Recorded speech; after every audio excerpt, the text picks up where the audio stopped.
sound is measured in decibels.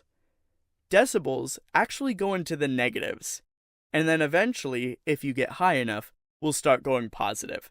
But in most cases, it'll stay in the negatives. You'll notice here this bar on the left-hand side is moving up and down quite a bit, and this is the volume of my voice.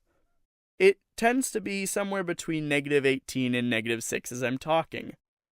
Usually, we're trying to aim for -12 to -6 decibels.